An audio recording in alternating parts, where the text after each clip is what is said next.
La parte de conciencia referente a lo que es la evaluación neurológica a veces requiere un espacio por separado.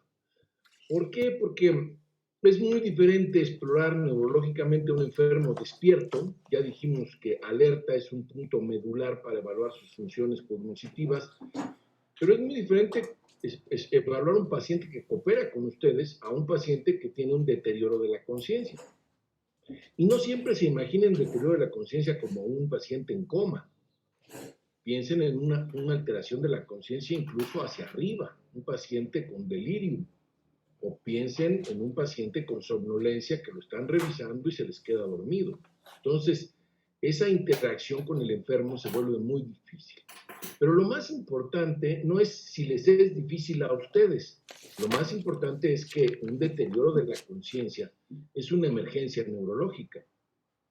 Y eso es lo que a ustedes les debe de importar. ¿Cómo revisa un enfermo rápidamente que probablemente puede ser meritorio de un procedimiento neuroquirúrgico que evite una herniación? Porque al final, como yo les diré cuando veamos cefaleas, no pasa nada si ustedes se equivocan en que le dicen a un paciente que tiene una migraña y resulta que tiene una cefalea tensional. Es un error, pero no trasciende gravemente en la vida del paciente. Pero imagínense que ustedes no son capaces de detectar un papiledema, una hipertensión endocranial, un paciente que se está herniando y el paciente fallece o queda con secuelas graves en estado vegetativo porque no se actuó a tiempo. Y creo que ese es el punto medular. Y a ello me enfocaré el día de hoy resaltando los puntos prácticos y fundamentales de lo que es los estados alterados de conciencia. La primera pregunta es, ¿se dice conciencia o se dice conciencia con SC? Acuérdense que la clase es activa, lo que menos quiero es gente pasiva. Voy a estar distrayéndome unos minutos porque tengo un problema bancario que necesito estar resolviendo. Entonces, si ven que en algún momento hago algunas pausas, por favor, discúlpenme, ¿eh? Sí, doctor, no se preocupe. Ok. Yo creo que, bueno, más bien se dice conciencia, pues no. A ver, ¿nos repites? Porque o soy yo o eres tú con el internet, no se te escuchó bien. Que es conciencia con doble C en lugar de SC. Con SC, no con doble C. No, el otro, el que no es SC, ese, nada más la C. Ese es cuando se refiere a aspectos médicos. Sí, según yo sí, el otro se refiere más como a hacer conciencia de alguna situación. No, se supone que conciencia con C es de que... De uno en uno. Que conciencia con C es de que hace referencia a lo que es la parte ética, la moral, ¿no? Y la conciencia con SC y es la función de la mente humana, ¿no? Ok. Sí, pues, yo tengo entendido que... Quita de tu léxico neurológico o de tu léxico médico, mente, hablar de la mente ya te metes a algo muy subjetivo, ¿no crees, Iván? Es preferible que, yo sé que muchas veces tenemos que hablar de un estado mental o de una afección mental, pero no es la expresión más propicia y menos en estados de conciencia. ¿Sale, Iván? Pero está bien, ok. ¿Qué más? ¿Quién más está a favor o en contra? Ya tenemos una posición antagónica. Yo tengo entendido que conciencia con SC es el término médico, el que habla sobre si una persona está despierta o no despierta, y la conciencia con C, con doble C, es justo, habla sobre conceptos morales y después de aspectos no médicos también. Ok, entonces ya tenemos, ¿tú estás de acuerdo, Diana, con Iván? Ok. ¿Alguien más? Yo igual diría... no, vas, Brenda. Vas. Perdón. Yo también concuerdo con Diana y con Iván, pero también tenía entendido que porque existe esta confusión y porque se intercambiaban mucho, se decidió que conciencia con C se podía usar de manera intercambiable. O sea, se podía aplicar en ambos sentidos. Ok. Miguel. Yo igual estoy de acuerdo con Iván, con Brenda, con Diana, que es consciencia. que es la capacidad de realidad, reconocer la realidad que nos rodea, ¿no? Y conciencia ya son asuntos éticos y morales. Ok, muy bien. Bueno, pues creo que la mayoría está teniendo esta inclinación y la situación es así. La definición de estado de conciencia, que debe ser con SC, es precisamente una alteración del estado de alerta, donde pues lo que vamos a analizar es las alteraciones del estado de alerta, que lo puede causar, y vamos a, en esta charla, a tratar de ver algunos casos clínicos. La Academia de la Lengua efectivamente dice lo que nos dijo Brenda. En un momento dado puedes usar indistintamente, ambas formas son correctas, no solamente conciencia con C. Ambas formas son correctas. Ambas formas son válidas, pero estrictamente hablando, siendo un purista, y bueno, si ustedes quieren ser médicos de muy buen nivel, de muy buena calidad, yo les diría, traten de ser puristas en muchas cosas. Traten de ser muy buenos para que se perfilen precisamente a lo que desean, que es hacer una especialidad y después, ¿por qué no?, una alta especialidad. Entonces, el término conciencia con solo la letra C se refiere efectivamente más a aspectos de el bien, el mal, el hacer conciencia de si mi ruta de decisiones es la apropiada, hacer conciencia de que me equivoqué. Es algo totalmente ajeno a la medicina.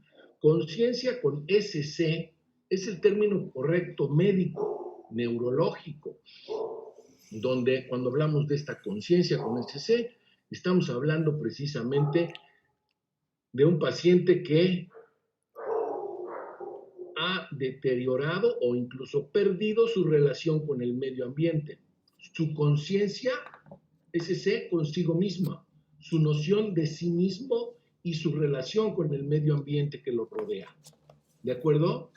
Pero no tiene nada que ver con aspectos filosóficos del bien y del mal. ¿Queda claro para todos?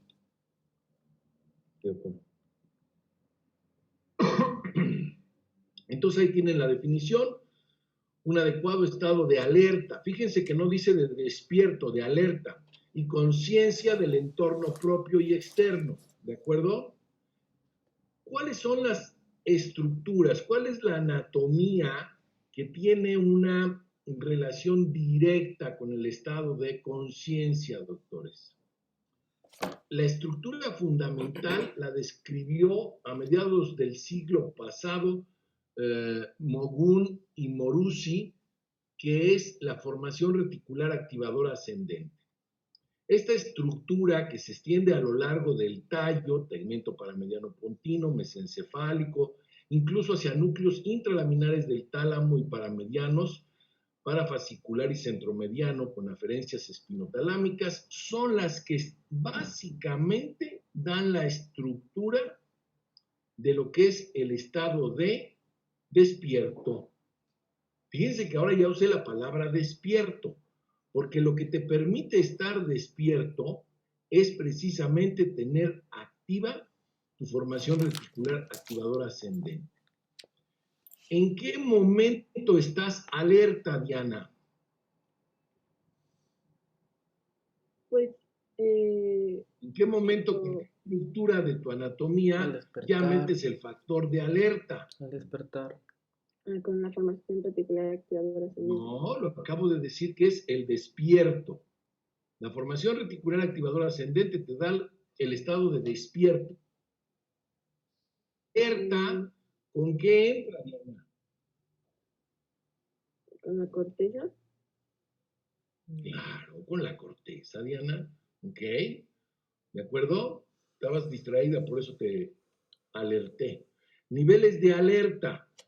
¿Cuáles son los niveles de alerta? Pues el estado pleno de vigilia, de alerta, estar pendiente, como ahorita que sorprendí a Diana, la metí en un estado de alerta porque activó su corteza. Contestó, si se dieron cuenta, con un efecto implícito de lo último que había escuchado, con una memoria inmediata no reflexiva. Dijo formación reticular activadora ascendente porque lo acababa de oír. En el momento en que reflexiona, piensa, analiza, dice, no, bueno, pues el estado de alerta ya implica que mi corteza se active, ya no estoy funcionando con tálamo y con tallo, estoy funcionando con corteza. ¿Ya me entendieron? ¿Cuáles son los estados alterados de conciencia que ustedes como médicos deben saber? Internacionalmente se ha quedado que debemos de hablar de 3 estados alterados de conciencia: somnolencia, estupor y coma. Nuevamente, algunos puristas meten entre la somnolencia y el estupor la obnubilación de la conciencia. ¿Alguien leyó al respecto? ¿Qué es eso de obnubilación de la conciencia?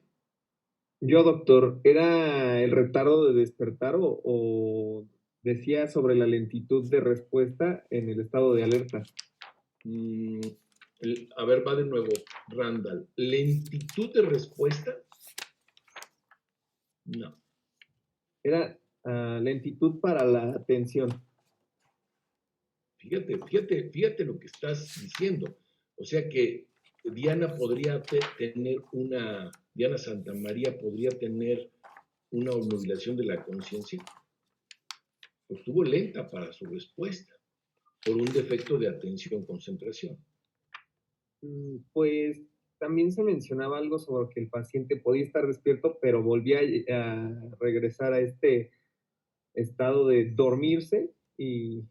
Es bien diferente. Fíjate, Randall, tú mismo, tus definiciones están cambiando.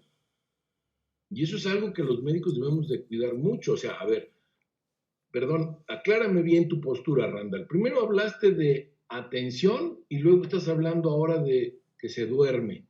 ¿Nos puedes aclarar antes de que Alan te haga pedazos? Pues si lo defino en mis palabras, yo diría que es un paciente al que despertamos, pero responde al estímulo y otra vez vuelve a quedarse dormido. Ahora sí, Randall, muy bien. ¿Sí? Y siempre definen tus palabras, no definas en las palabras de otras personas. Ok. A ver, Alan, ¿querías hacer algún comentario? Elizabeth o Sebastián, adelante. Yo digo que precisamente tiene que ver con lo último que comentó mi compañero Randall, es el tipo de estímulo que recupera la atención del paciente fugazmente antes de volverla a perder. En la obnubilación me parece que es el dolor. No, justo ese es el problema. Fíjense, qué bueno que estamos haciendo este ejercicio. Justo ese es el problema. Las diferentes escuelas médicas, neurológicas en el mundo empezaron a hacer aportaciones de lo que querían catalogar como estados de conciencia. Y lo único que hicieron fue hacer un caos. Fíjense, tan reconocido que es la Clínica Mayo en todo el mundo, fue la responsable de empezar a meter el siglo pasado, finales de los 70s, el conflicto de hablar de estupor superficial, estupor profundo, coma superficial, coma profundo. Esto generó un caos, como lo que ahorita acabas de decir, Alan, que si la obnubilación es solo por dolor o no. Y los franceses andaban con su lío de hablar del coma vigil. Y hubo escuelas que hablaron del supercoma. Y Raymond Adams, en su libro de Principios de Neurología, obviamente en sus primeros, ya no vive Raymond Adams, pero en sus primeros libros, en sus primeras ediciones, habla de semicoma. Entonces, lo que se hizo en todo el mundo fue decir, a ver, momento, somnoliento es el paciente que se está durmiendo, despierta y se duerme. Olvídate si le haces estímulos o no, despierta y se duerme. Estupor es el paciente que solo reacciona a estímulos dolorosos. Pero es que es el que reacciona y despierta y habla. No, a ver, el que reacciona, olvídate si despierta y habla. o si solo despierta, o si solo mueve la mano, o si solo se queja, o si solo se estira. Ese es un estupor, pero permanentemente está dormido. El somnoliento no, ese se te está quedando dormido. Lo estimulas y despierta. ¿Queda claro hasta ahí? Y el coma es el que le hablas, lo estimulas y no se mueve. Oye, es que se mueve un poquito, es estupor. Es que nada más me hizo como que se encogió, es estupor, reaccionó. ¿Ya me expliqué? Es que como que casi es coma, que no utilicen esos términos de casi es, o puede ser, o ya está a punto de ser, o es somnolencia, o es estupor, o es coma.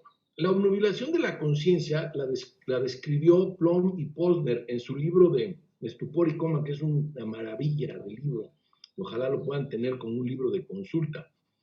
Es un clásico de la medicina, porque si ustedes hacen medicina interna o hacen terapia intensiva o hacen urgencias o hacen neurología o hacen otra especial geriatría, etcétera, van a necesitar conocer ese libro de Estupor y Coma. Entonces, ahí describen la obnubilación de la conciencia, y la definición estricta es que el paciente con obnubilación de la conciencia es aquel que al estimular, ya estaba somnoliento, lo despertaste y lo empiezas a interrogar, a explorar, y durante el interrogatorio o durante la exploración se te vuelve a dormir. O sea, a ver, levante la mano y entonces me quedo dormido. Esa es una obnubilación de la conciencia. Oye, ¿internacionalmente lo consideran? No. Somnolencia, estupor y coma, se acabó. ¿Ya me expliqué? Sí, Sebastián, sí. Primero quería hablar Sebastián, luego Elizabeth y luego Jorge Luis Hidalgo. Venga.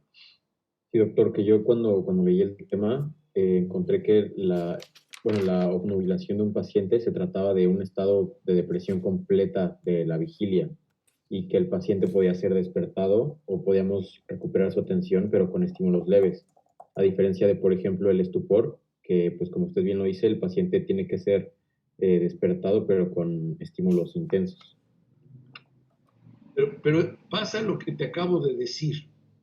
En ese intento por querer catalogar específicamente qué es la obnubilación, generan una inconsistencia de las descripciones. Lo que se busca en somnolencia, estupor y coma es que médico, no médico, enfermera, no enfermera, pasante, no pasante, interno, no interno, médico con experiencia, médico sin experiencia, les sea muy fácil catalogar somnolencia, estupor o coma. ¿Sí me explico, Sebastián? Porque tú mismo ves tu definición, empieza a generar una transición entre, entonces, ¿a cuál le llamo somnoliento? ¿A cuál le llamo obnubilado? ¿Sí me explicó? A ver, Elizabeth. Doctor, yo quería hacerle una pregunta. Lo que pasa es que yo leí al respecto algo acerca sobre un estado de confusión. Entonces, sé que estos términos se manejan como de una manera muy imprecisa, pero específicamente en un estado de confusión, pues indica que hay una incapacidad para pensar con rapidez, claridad y cierta coherencia de la que habitualmente maneja una persona. Pero a su vez, este estado de confusión, yo leí que conllevaba un grado de incapacidad para percibir estímulos, cierta distracción, a lo que se le denomina obnubilación del sensorio. Entonces, bueno, mi pregunta es, ¿dónde entraría como esta parte del estado de confusión, o solamente es algo que viene como implícito dentro de este estadiaje de la somnolencia, estupor y coma? No, estos son los niveles alterados de conciencia hacia abajo, somnolencia, estupor y coma. El estado de conciencia alterado hacia arriba, con un estado de hipervigilia, se llama estado confusional. Okay. Los psiquiatras le llaman delirium. Delirium y estado confusional es lo mismo. Delirium, no delirio, Jorge Luis, no delirium, Elizabeth. ¿De acuerdo?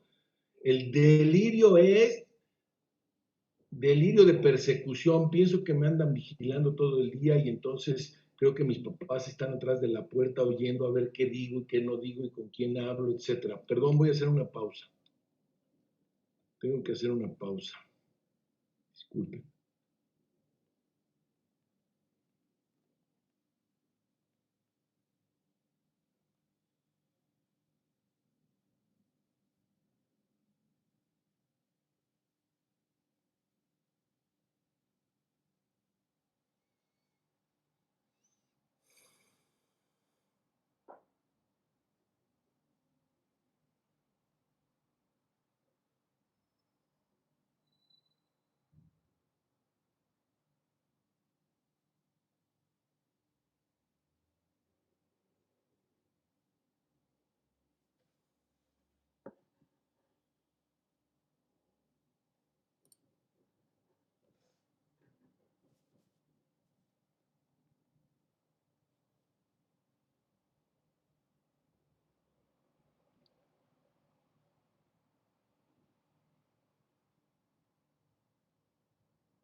Perdón, ya, disculpen, ¿eh? A lo mejor vuelve a pasar esto. Bueno, entonces, el estado alterado de conciencia hacia arriba, Elizabeth, se llama estado confusional. Casi la mayoría de estos son estados confusionales agudos. Y ahí te pongo una perla. La mayor parte de los pacientes por arriba de 60 años que hacen un estado confusional agudo obedece a exceso de fármacos, porque varios de sus médicos le dieron fármacos de aquí y de allá y nadie cuidó si había interacciones o no entre los fármacos. Pero bueno, el estado confusional, fíjense que ya no uso la palabra agudo. Estado confusional es un estado de alterado de conciencia hacia arriba, que para los psiquiatras correctamente también se le llama delirium, terminación UM. Nada que ver con delirio, son cosas diferentes. El delirio y el estado confusional agudo es lo mismo. Históricamente ha recibido otros nombres: agitación psicomotriz, síndrome cerebral orgánico, etcétera, que se han preferido no utilizar porque generaban confusiones. Entonces, usamos con síndrome confusional como un estado de conciencia alterado hacia arriba, con un estado de hipervigilia donde el paciente está alterado. Precisamente, dijiste muy bien, hay una alteración de su sensorio. ¿Se acuerdan que les dije que, ojo, que sensorio no quería decir sensibilidad estrictamente hablando, sino que quería decir tu relación con el medio ambiente? Ese es el sensorio. Entonces tienen una alteración y piensan que hay una serie de cosas que los altera o que los puede dañar y por eso se agitan y hacen un cuadro de agitación psicomotriz con alucinaciones, etcétera, etcétera. ¿Queda claro, Jorge Luis? Dime. Realmente tenía una pequeña pregunta, doctor. Es que hace rato que usted estaba hablando sobre los niveles de alerta, mencionó que en el coma, pues por más que lo estimules, no se despierta el paciente, ¿no? Pero también mencionó que si se movía tantito, pues ya lo tendríamos que catalogar en estupor. Lo que sucede es que en el libro mencionaba que los pacientes en coma podrían mostrar ciertas gesticulaciones o pequeños movimientos en las extremidades. Entonces, no sé si en ese caso sí lo seguiríamos catalogando en coma o ya entraría en estupor. Si hay reacción a cualquier estímulo externo, sin importar la intensidad del estímulo, quiere decir que todavía hay una respuesta de tipo estupor. Si ya no hay nada de respuesta, eso se llama coma. ¿Va? Ok, doctor, gracias. ¿Algo más hasta ahí? No sé, a veces no veo todas las preguntas, ¿eh? Así es que si hay alguien, por favor, interrúmpame. Bueno, aquí está parte de lo que acabamos de describir. Un estímulo leve para despertar que puede ser verbal, ¿sí? Pero si el paciente tiende a estar somnoliento, sea que le hables o no, y ya explicamos lo de la obnubilación. Con un estímulo vigoroso que puede ser hablado o incluso dolor, el paciente reacciona y en el coma hay un estado profundo de inconsciencia, o sea, no reacciona con incapacidad para responder a estímulos. ¿De acuerdo? Esta parte que puse al final conserva función de sueño, función respiratoria, cardiovascular, es relativa. ¿Relativa a qué? Al tipo de daño cerebral que tenga. ¿Ya me expliqué? A la severidad del daño que tenga. Si estoy teniendo una herniación transcalvaria, por ejemplo, o una herniación de amígdalas cerebelosas, ¿qué va a pasar? Que el paciente está dormido todo el tiempo. ¿Cuál conserva función de sueño? Y si está haciendo una herniación amigdalina, pues lo tienes que intubar porque ya empezó a tener una alteración de la función respiratoria. Y a lo mejor ya hasta tiene una respiración apnéusica, que es muy típica de las alteraciones ya bajas del tallo cerebral. Y a lo mejor sus signos vitales, llámese presión arterial, frecuencia cardíaca, tienen una alteración. ¿Por qué? Porque se está herniando el centro cardiorrespiratorio en el bulbo. ¿Sí me explicó, doctores?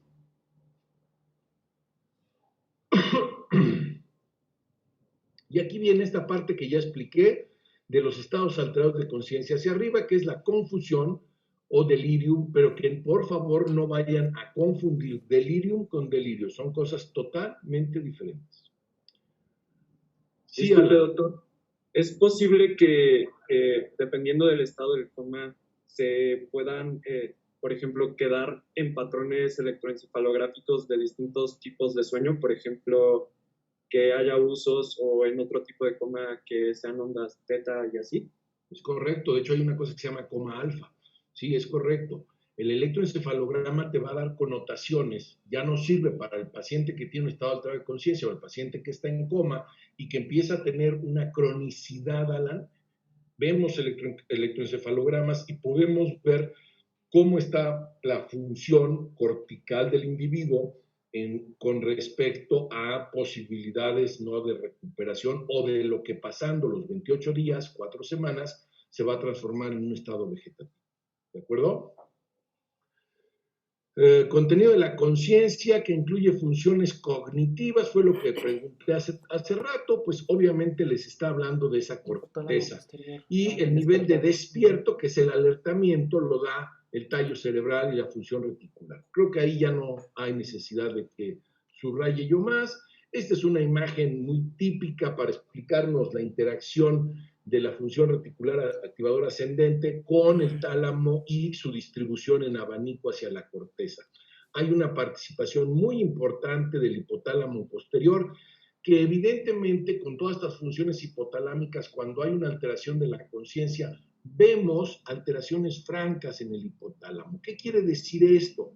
Esto nos explicaría por qué los pacientes a veces en las guardias, y eso les va a pasar mucho, ven ustedes cómo hay un cambio funcional en alteraciones de signos vitales. El paciente no estaba bradicárdico y de repente te empieza a hacer bradicardias. El enfermo no estaba hipotenso, incluso estaba hipertenso en el día y te hace una hipotensión sostenida y dices, ya se me va a morir. Y la más de las veces esto explica por qué tenemos decesos en las noches y en las madrugadas en los pacientes neurológicos. Esto les va a, si se dedican a neurología, van a ver que es una constante y la explicación es esto. Ese hipotálamo posterior y esa regulación al alterarse en la noche en un paciente con deterioro de conciencia o con herniación o con un daño estructural, con una lesión amplia, llámese hemorragia, infarto, tumor, etcétera, hacen disfunción hipotalámica y es más fácil que sobrevenga un fallecimiento. Sí, Alan. ¿No? No, creo que no bajen la mano. Una disculpa. Ok, no te preocupes. Bueno, ¿qué causas, qué patologías nos causan una alteración de las funciones de despierto o por tanto del estado mental de un paciente? Y fíjense que ahora sí utilicé el término estado mental que pedí hace rato ser cauto en utilizarlo. ¿Por qué? Porque todo esto que están aquí puede alterar función cognitiva y estado de despierto. ¿Ya me expliqué? No solamente el deterioro de la conciencia, sino incluso funciones cognitivas. ¿Por qué uso estado mental? Porque lo van a seguir viendo y leyendo, doctores. Y aunque no sea la mejor expresión o la más afortunada, como médicos tenemos que saber también expresiones que no son las ideales. ¿Ya me expliqué? Y ahí las tienen y las pueden leer. Causas vasculares, no las leo porque todos ustedes pueden verlas. Infeccioso, tóxico, ojo, lo que les decía, en pacientes de tercera edad es muy común la sobredosis, ¿de acuerdo? Muy común. Voy a tener que tomarle otra vez una llamada. Permítanme.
Voy a tener que hacer otra llamada, perdón, discúlpenme. Sí, doctor, no se preocupe. Sin problema, doctor, lo entendemos. Sí, doctor. No se preocupe, doctor.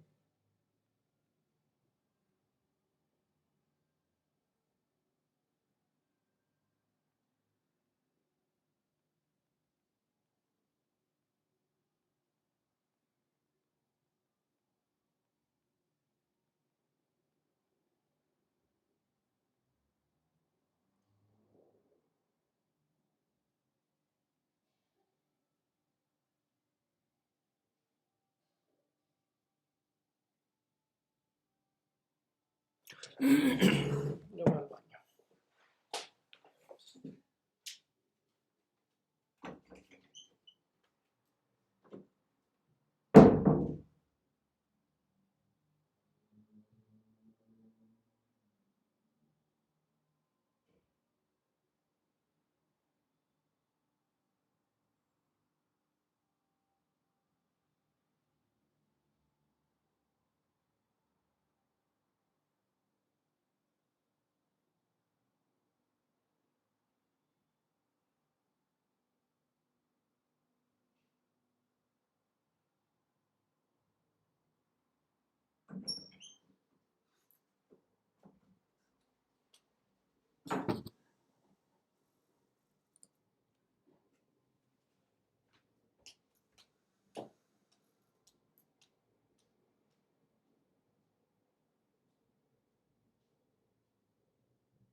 Ya, disculpen. Bueno, entonces tenemos, aparte de los tóxicos que ya les dije que es muy común en personas de edad avanzada, tenemos a las causas traumáticas.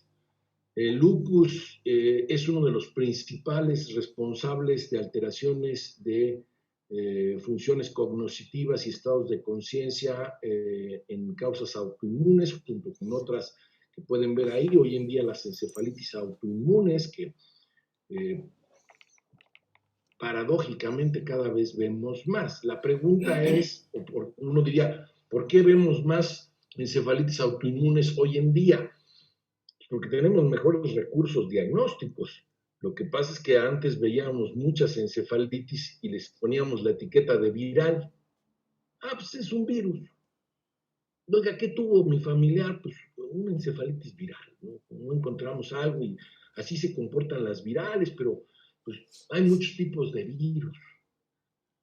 Hoy en día tenemos los marcadores inmunológicos y encontramos que hay muchas que son encefalitis autoinmunes, incluso en jóvenes, principalmente, que antes pensábamos que eran virus arbo y herpes virus. Sigue habiendo muchas encefalitis herpéticas en jóvenes, pero ya vemos también encefalitis autoinmunes en jóvenes y en mediana edad. Mediana edad me refiero a 40, 50 años.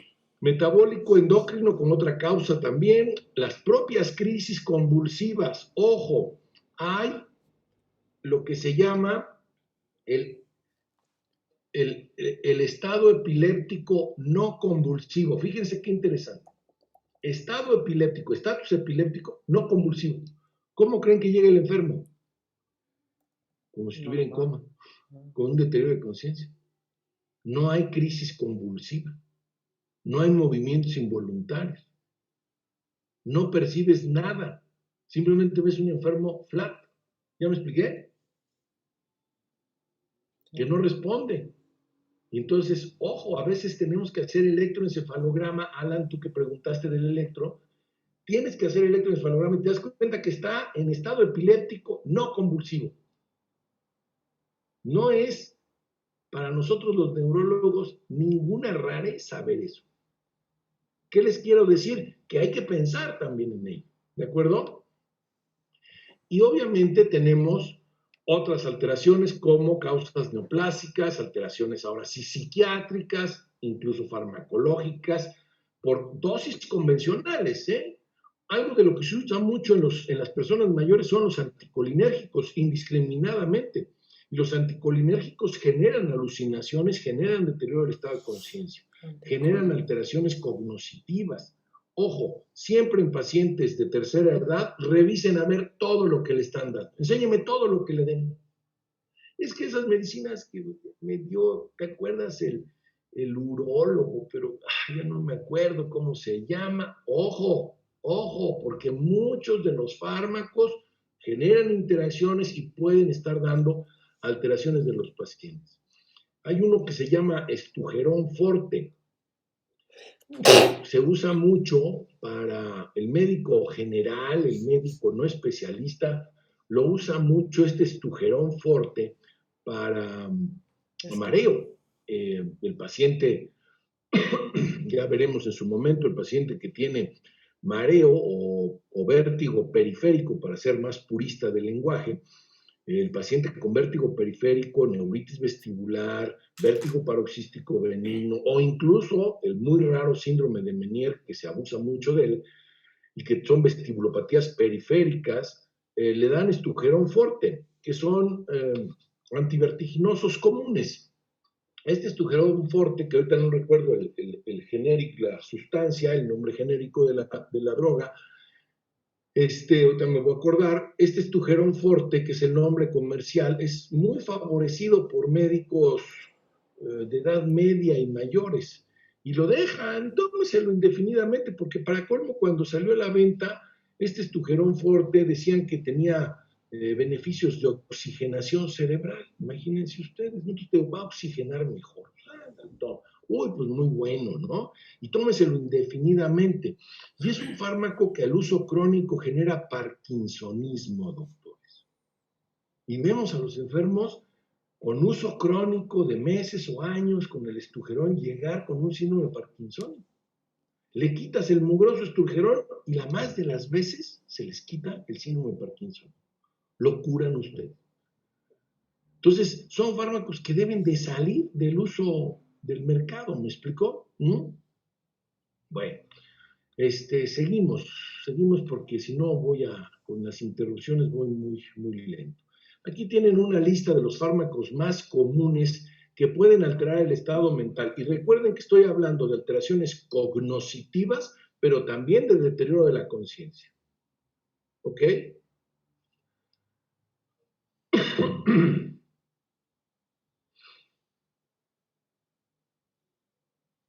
Vean cómo los tricíclicos, los antidepresivos tricíclicos, muy utilizados. Dime, Brandon.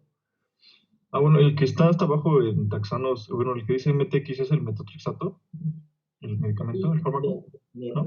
El taxanos es el taxol, es un agente antineoplásico que se utiliza básicamente para hacer de mama. MTX, metotrexate. Y los arabinócidos, el más común es ARA-C. Gracias. Ok, vamos a un caso. Paciente de 48 años de edad, originario y residente de la Ciudad de México. Soltero, licenciado en Administración de Empresas, desempleado, lateralidad diestra.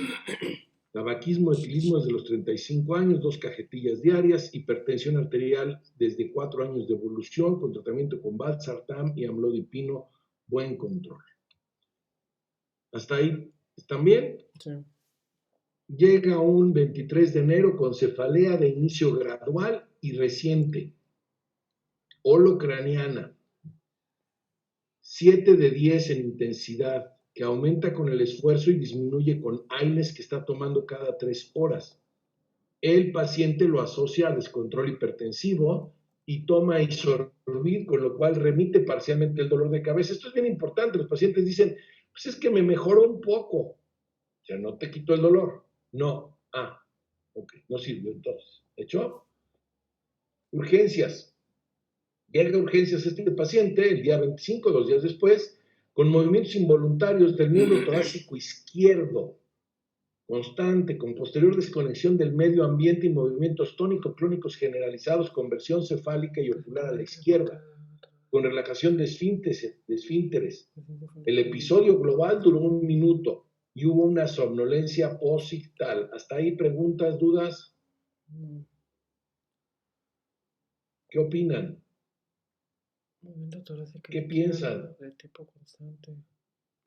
Posterior desconexión del medio, movimientos tónico-clónicos.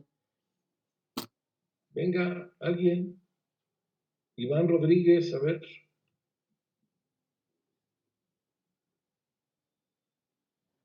Iván Rodríguez, Doctor, estoy pensando. venga.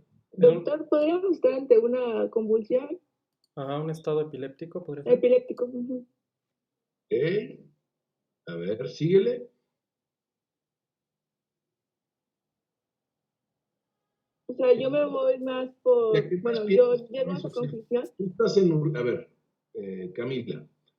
Tú estás en urgencias, Camila. ¿Sí?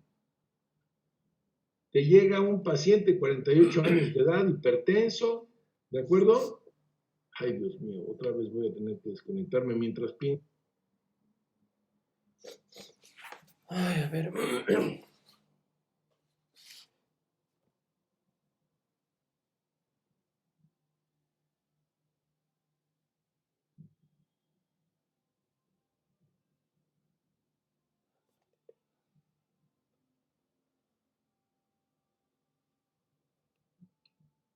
A ver, hasta ahí cómo vamos, jóvenes, ¿ya? Ahora sí, Camila. ¿Qué haces? 48 años de edad, hipertenso, con una cefalea que progresó 48 horas antes, una cefalea que serían de banderas rojas, porque es una cefalea que progresa y que además no la había sentido previamente el enfermo, y llega por crisis convulsivas a urgencias. ¿Cuáles son tus primeras opciones de diagnóstico? ¿O qué piensas? Bueno, al momento, o sea, el que llega a urgencias, pues es bueno, yo digo que tiene un estado epiléptico, El estado que epiléptico es no, como lesionable, pero el paciente, perdón que te interrumpa, sí, discúlpame. doctor, El estado epiléptico no, porque se recuperó. Dice que dura 1 minuto. Tuvo una crisis en urgencias. No nos disparemos, ¿ok? Pero está bien. Tuvo una crisis. Venga, ¿qué más? Se queda con somnolencia posictal. Eso quiere decir somnoliento.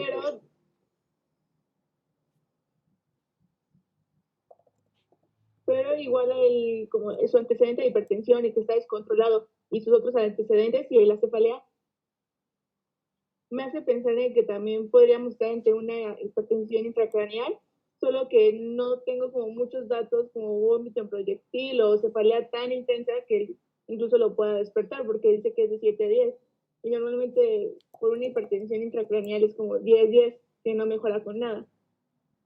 Bueno, eso es lo que yo tengo. No seas tan estricta, o sea, para que hagas un diagnóstico o hagas la presunción de un diagnóstico, no tienes que tener todas las canicas en la mano. ¿Sí me explicó? Nunca lo vas a tener, ¿eh? En la práctica médica nunca vas a tener el caso completito, perfecto del libro, es una rareza. Más bien vas a tener información parcial y tienes que hacer tu elucubración. Entonces, ¿tú pensarías en la posibilidad de una hipertensión endocrinal secundaria a qué, Camila? A su hipertensión descontrolada. ¿A qué? Hipertensión descontrolada. Ok, ¿qué lesiones estructurales hacen en cerebro los hipertensos? Nada más quería decir algo antes de continuar, pero igual me gustaría como al momento, bueno, para ir confirmando mi sospecha, hacerle un fondo de ojo para ver si hay papiledema o algo. Ahorita vamos, lo que pasa es que tienes que ir, tú cuando estás en urgencias vas pensando en automático. ¿Sí me explicó? Porque yo te diría, ¿qué tal si no le puedes ver el fondo de ojo a este enfermo? Que ya por eso ya te quedaste cruzada de brazos. ¿Sí me explicó? Tratas de verlo y no lo puedes ver, aunque sepas ver muy bien fondo de ojo. Y además, aunque veas el fondo de ojo, si es una hipertensión aguda, todavía no hace papiledema. ¿Ya me expliqué? Yo preferiría que me preguntaras, doctor, ¿en la exploración no focaliza? ¿No tiene algún déficit motor? Porque en las primeras horas, estamos hablando de 48 horas, todavía no hace el papiledema, está enfermo, salvo que tenga una hipertensión endocrinal crónica que ya generó el papiledema. O sea, crónica me refiero de una semana y media. ¿Ya me expliqué? Pero estamos hablando de un cuadro agudo, un sangrado, que es lo que hacen los hipertensos, y es lo que yo te preguntaba. Normalmente hacen hipertensión, hipertensión, hacen sangrados subcorticales en las regiones talámicas y de los núcleos grises de la base. Entonces, yo pensaría que una fuerte posibilidad en un paciente de 48 años es un sangrado intracraneal, que puede estar, como dices tú correctamente, generando una hipertensión endocrinal y por tanto crisis convulsivas. Pero lo importante que no me han dicho, salvo que me voy a esperar a ver qué me dicen Miguel y Alan, es si algún otro elemento semiológico. Acuérdense, estamos hablando de semiología. ¿Cómo voy ganando datos para hacer un diagnóstico? Dime, Miguel o Alan, no sé quién puso la mano primero.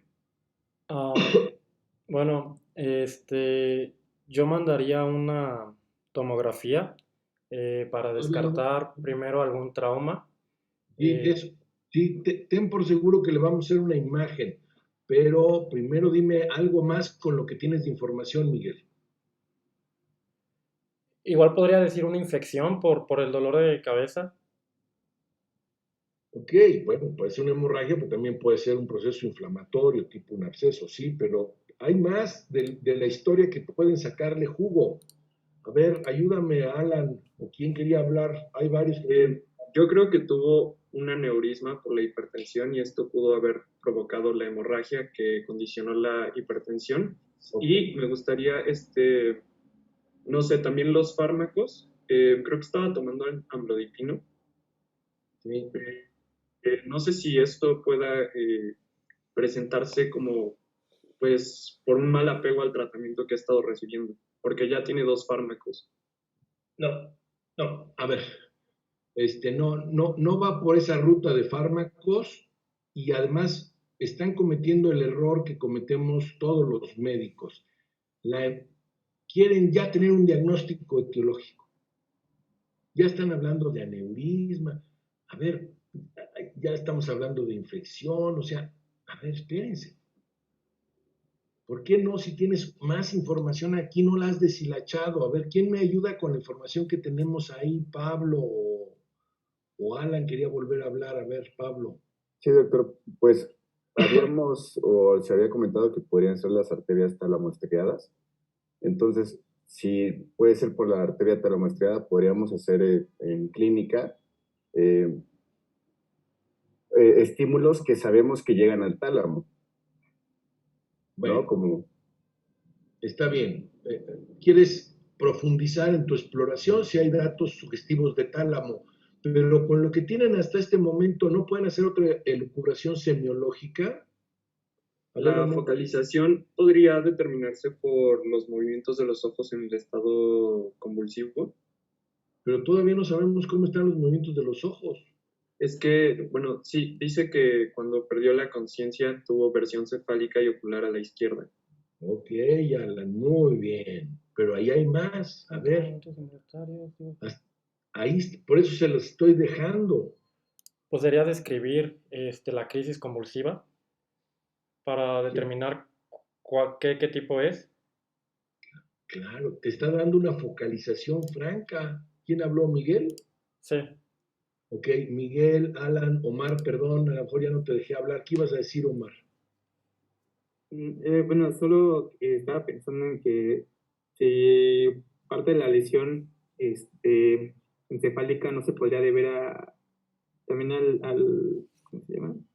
A la acción del medicamento, si el paciente tuvo una crisis hipertensiva y si, bueno, él refiere que no remitió de todo el dolor, pero si la presión bajó de manera abrupta un intervalo, bueno, una cierta cantidad muy grande, eso puede condicionar una lesión en diferentes órganos, entre el cerebro, pero no sé si... Pero fíjate, Omar, nuevamente estás buscando un diagnóstico etiológico, una emergencia hipertensiva. Te distrae la necesidad que tenemos los médicos de tener un diagnóstico etiológico. En neurología y en muchas cosas en medicina, no corran por la etiología, vayan por conjuntar síndromes, signos y síntomas y tratar en neurología por lo menos de hacer una topografía. El etiológico va a venir solito y le vas a hacer estudios y vas a resolver 1000 dudas y vas a ver el papel de los fármacos y si tuvo que ver o no tuvo que ver, pero va a ser tu reconstrucción tardía. Estamos en la etapa aguda y están desperdiciando, que es lo que ya por fin Miguel y Alan señalaron, la descripción de urgencias. Es una focalización franca. Empezó por el miembro torácico izquierdo. El miembro torácico izquierdo tiene una representación específica en el homúnculo de Penfield motor. Está en la corteza frontal del lado derecho, en la convexidad, ni siquiera en línea media, porque en línea media está la pierna, el miembro inferior. Está en la convexidad. Y empezó con lo que se llama una crisis focal. Antes se llamaban parciales, se le quitó el nombre de parciales por decir, te está focalizando, te está diciendo, aquí estoy, aquí está la lesión. Y les importó un comino a todos, jóvenes.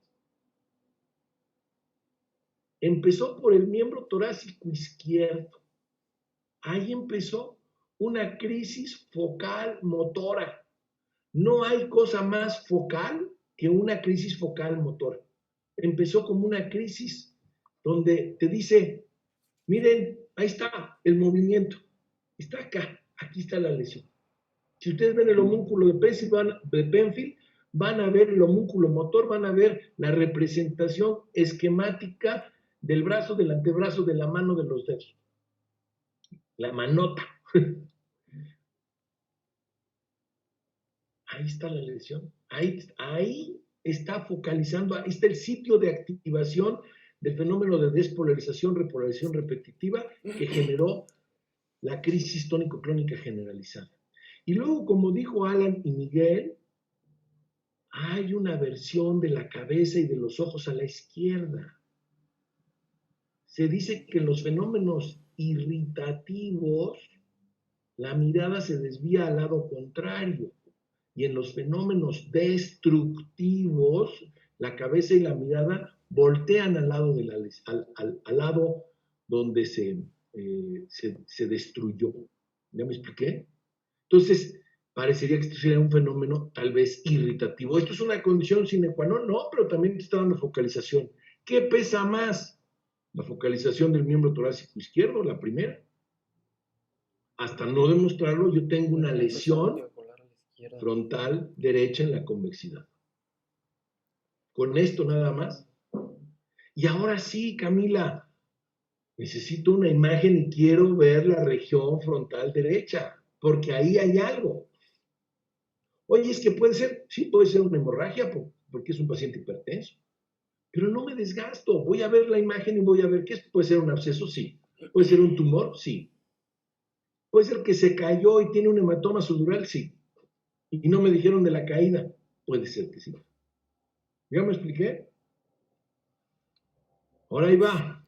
Sigamos con la situación de lo que estamos platicando. La exploración. El paciente está orientado. Entonces, no estaba en estado epiléptico, ¿se dan cuenta? Está alerta. No despierto, alerta. Coopera. Su lenguaje. Comprende, nomina, repite, lee y escribe. Yo estoy pensando en una lesión frontal derecha, ¿se acuerdan, Alan? ¿Se acuerdan, Miguel? El hecho de que hable me está diciendo que el hemisferio izquierdo está funcional, esto por si dudaba con lo de la versión de la cabeza. Nervios craneales tienen una paresia facial central izquierda, o sea que sí hay lesión del lado derecho. ¿Ya me expliqué?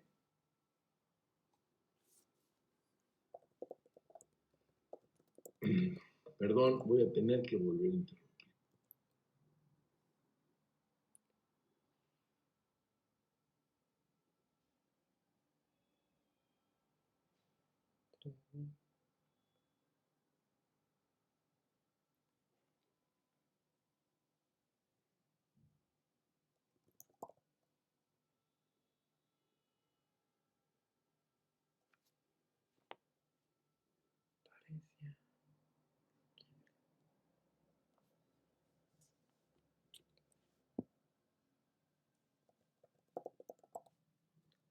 Ok. Sí, me sigue dando elementos ahora la exploración de focalización frontal derecha, ¿se dan cuenta? ¿Sí? Porque en el homúnculo de Penfield, ¿quién cree que está junto al brazo y la mano? La cara. ¿Ok? ¿Sí? Vean la exploración motora. Denme un minuto.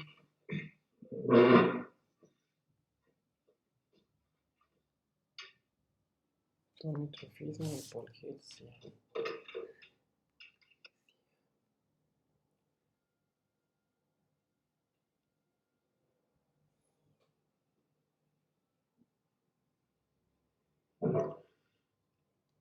Miren la exploración. ¿Qué piensan con la exploración? ¿Hay un déficit motor? ¿Ya se dieron cuenta?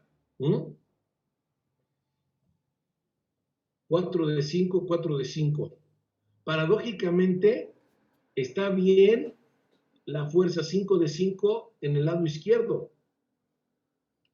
Pero miren el déficit, ¿ok? Y vean la alteración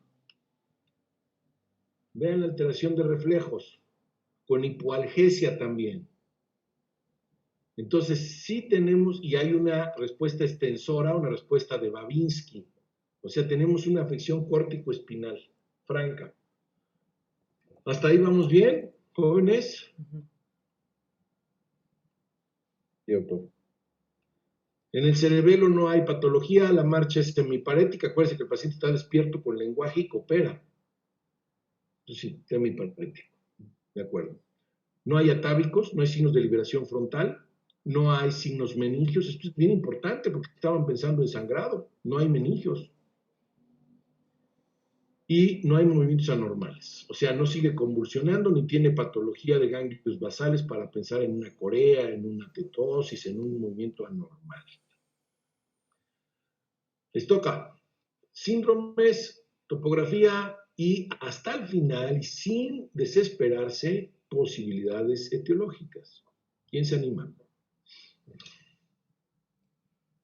Síndrome de la motor. Venga, Alan. Bueno, hay varias cosas que tenemos que considerar. Una es la paresia central facial, que, bueno, pues sabemos que los núcleos se encuentran entre, la salida es por la unión pedúnculo-pontina, y el núcleo se encuentra en la parte inferior del mesencéfalo. En el puente. En el puente, sí, en la parte superior del puente.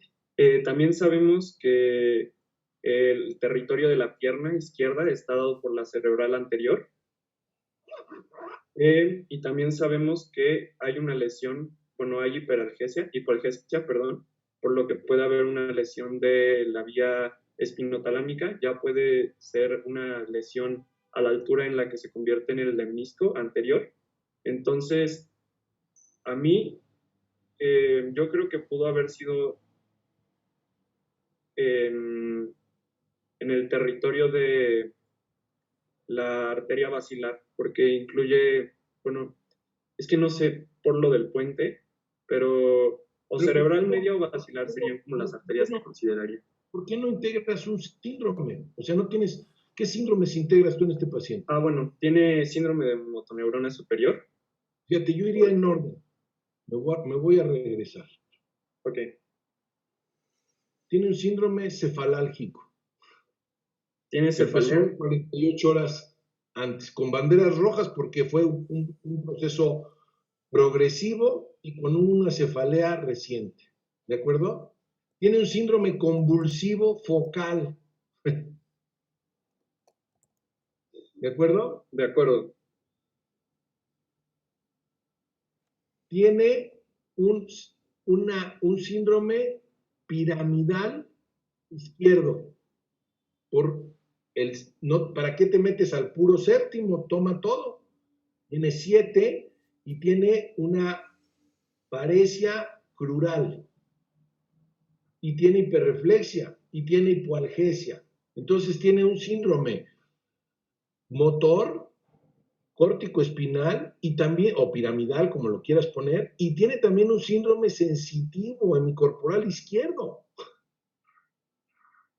¿Ok? Ok. Hipoalgesia izquierda. Entonces te está hablando de una lesión extensa frontoparietal porque tomó homúnculo motor y homúnculo sensitivo. En la capacidad. ¿Va? Va. ¿Ves?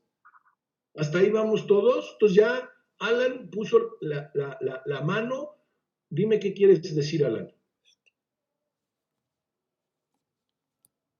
Oh, perdón, se me olvidó bajarla. Entonces, hasta ahí vamos bien. ¿Sí? ¿Qué topografía me da? Pues es el hemisferio del lado derecho en la región frontoparietal. Y como hay un síndrome convulsivo, yo involucraría el temporal. Y fue el primero. Entonces es una lesión muy extensa, temporo-frontoparietal. La parte inicial del parietal porque está tomando el homúnculo sensitivo. Entonces es más frontotemporal, extensa cortical. Nosológico, híjole, 48 años hipertenso, una hemorragia cortical, son raras, esas se ven más en gente de mayor edad porque son amiloideas, por angiopatía amiloidea, esas las vemos ya en gentes de 60, 70 años de edad.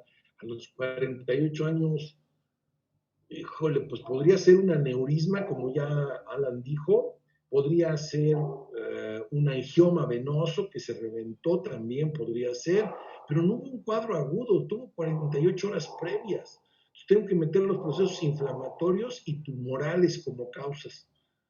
Entonces en los inflamatorios tendría que meter un absceso cerebral, porque está localizado, una cisticercosis, y entre los tumorales, pues lo más frecuente, los tumores del parénquima, los gliomas o una enfermedad metastásica y que tengamos un primario oculto, porque no tenemos datos de afección sistémica. ¿Qué hubo? ¿Les gustó o no? Sí. Esto es la neurología. Esto es neurología. Lo menos importante es, ¿qué tiene? No sé qué tiene. Lo voy a ver. Lo voy a ver tarde que temprano, ¿sí? Ahí están los síndromes. ¿Ya vieron cómo los listamos? Ajá. La topografía puede ser intraxial o extraxial. ¿De qué es supratentorial? Es supratentorial. Está el lóbulo frontal y el parietal derecho. Y ojo, aquí eliminamos mucho el temporal, pero con el inicio de crisis convulsivas, porque fue con lo que debutó con síndrome cefalárgico y síndrome convulsivo. Tengo que meter al lóbulo temporal. ¿Ya me expliqué? No lo puedo dejar fuera. Y ahí están los nosológicos, así integramos. ¿Cuál es mi primera posibilidad por edad? Neoplásico. Vascular después, sí. Infeccioso, sí. Ahí está el cisticerco que también ya mencioné. ¿Qué le voy a hacer? Exámenes de sangre, estudios de imagen y un electroencefalograma. Y el electro obligado porque hizo crisis convulsiva. Y ahí está la imagen. ¿Qué tiene? Es una resonancia magnética en axial. Y vemos una lesión enorme, hiperintensa. Aquí se llama intensidad a lo que es blanco, hiper, a lo que es negro se llama hipo, y hablamos de intensidades. En tomografía hablamos de densidades. Entonces es una lesión hiperintensa en resonancia que ocupa la punta del lóbulo temporal del lado derecho con edema perilesional. Ven mi sensor, ¿verdad? ¿Ok? Y vean cómo se va hacia arriba tomando parte del valle silviano. Ahí es donde toma el homúnculo de Penfield. Y vean el edema perilesional que hay. Prácticamente todo el hemisferio cerebral del lado derecho está tomado. Y vean, hay una herniación. ¿En dónde creen? En el uncus. Hay una herniación temporal. Miren cómo está el pedúnculo cerebral, donde va la vía corticoespinal, está tomado aquí. Este enfermo puede herniarse fácilmente. Fácilmente podría herniarse. Aquí sale el tercer nervio craneal. Aquí podría estarme haciendo ya una pupila. Y miren la coronal, el paciente se está moviendo hablando de que el estado de conciencia está alterado. Podrá estar despierto, disque alerta, cooperador, pero miren, no está tan cooperador porque en la resonancia se está moviendo. ¿Ven todo ese efecto de movimiento en la resonancia de artificio? Y vean el tamaño de lesión que tiene en el polo temporal y frontal el paciente con un desplazamiento de la línea media. Los ventrículos laterales están del otro lado del cerebro. ¿Ya vieron? Este es el ventrículo lateral del lado derecho. Miren, está desplazada la línea media y está del otro lado del sistema ventricular. Claro que se está herniando. Miren la amígdala, ¿dónde está? ¿Ven mi sensor? Este es el tallo cerebral. Miren la amígdala, ya se metió la amígdala, está haciendo una herniación. Se hospitalizó el 25 de enero. Todos son casos reales, jóvenes. 7 de febrero, disminución del estado de alerta. Pues obvio, hasta se tardó. Imidriasis del ojo izquierdo, claro, hasta se tardó. Hipertensión persistente sin bradicardia, síndromes, datos hipotalámicos por herniación. Es una herniación transtentorial. Síndrome de deterioro de conciencia, síndrome de hipertensión intracraneal. Se le realizó una cirugía el día 7 de febrero. Durante el procedimiento se comenta que en la apertura craneal hay abundante sangrado por un lago venoso expuesto y se logra levantar el colgajo con desgarro dural. Se inicia hemostasia para control del sangrado. O sea, el cirujano no podía parar el sangrado y no veía nada. Hasta que por fin, después de con la hemostasia, expone una tumoración, resecando en su totalidad de características amarilla perlada, aulada de consistencia altamente vascularizada. Venas silvianas congestionadas con un sangrado de 1800 aproximadamente. Este es el reporte neuroquirúrgico. ¿Quieren opinar hasta ahí? No, hombre. ¿Alguien quiere decir algo? Hablen. Doctor, ¿eso es un meningioma? Puede ser. Muy bien. Una imagen muy hipertensa, hiperintensa, con mucha vascularidad, que además el neurocirujano nos confirma que hay mucha vascularidad.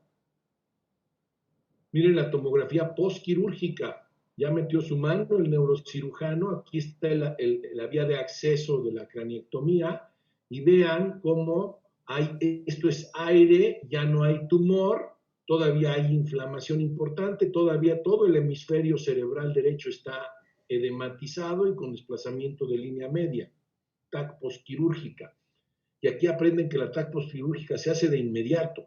Muchos neurocirujanos la piden 24, 48 horas después. No, se hace de inmediato porque puede haber un hematoma residual y el paciente se te pone mal ese mismo día y se te muere. Y todo tu esfuerzo de nada sirvió. Entonces los clínicos hacemos la tomografía postquirúrgica inmediata en cuanto pueda bajar el paciente a tomografía. 7 de febrero, estancia en UTI con manejo de antiedema con sedación mediante tiopental. El 10 de febrero, TAC de cráneo con mayor edema e hipernatremia. Ya se complicó el enfermo. Miren, TAC del 10 de febrero. Se está haciendo una evidencia de que hay algo más que está eternizando. Ahora ya hay una zona rara. ¿Ven? Esto no estaba antes. ¿Ya lo vieron? Ahora esto es una tomografía, esto es hipodenso, es una densidad disminuida, una hipodensidad que se va a todo el temporal. Esto es el óvulo temporal. Se va todo el temporal hacia atrás hasta la cuña, tomando parte del occipital. Miren, ¿ya vieron? Y sigue con una herniación, o sea, ¿por qué? Si ya no hay tumor, ¿por qué está herniado? Está sangrando. No, la sangre en tomografía se ve hiperdensa. y no vemos sangre. Hay sangre residual ahí, mira, esto es sangre residual alrededor de la cerebral media. Esto es sangre. Pero esto negro es una zona de isquemia cerebral. Es un infarto postquirúrgico. El paciente el 13 de febrero hace un estado de choque, se le ponen aminas, se hace reclutamiento pulmonar, trombocitopenia, extrasístoles ventriculares, hay inestabilidad hemodinámica, se retira la sedación, creatinina de 2.1, traqueostomía, midazolam una dosis, se reintuba por hipoxemia severa y falla en traqueostomía. Para colmo, falla la traqueostomía, aleluya.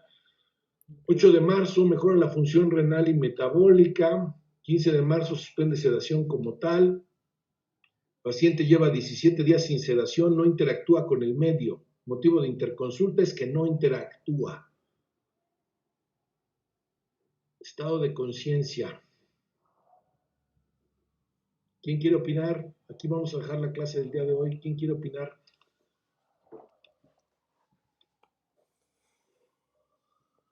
Doctor, ¿puede ser que lo de que no interactúa con el medio sea un estado vegetativo?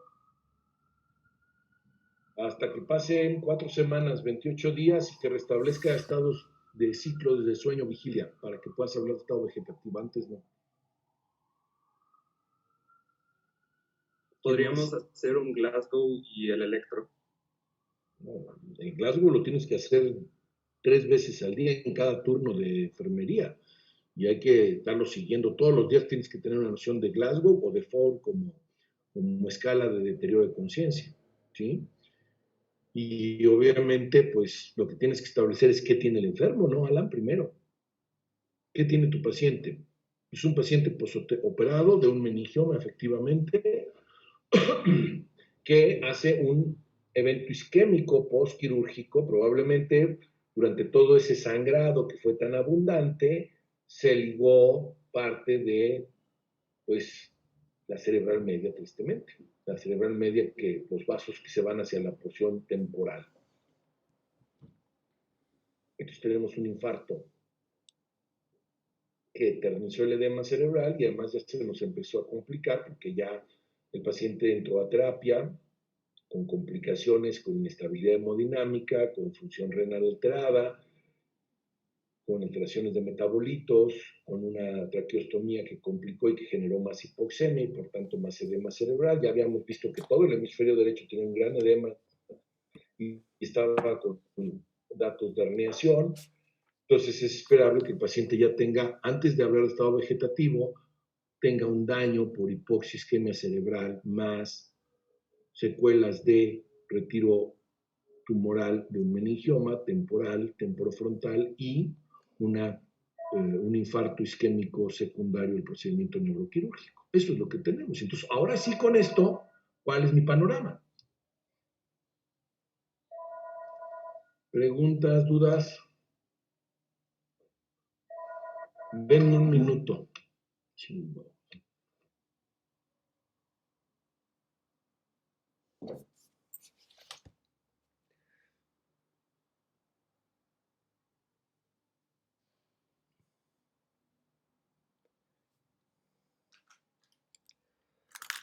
Ay.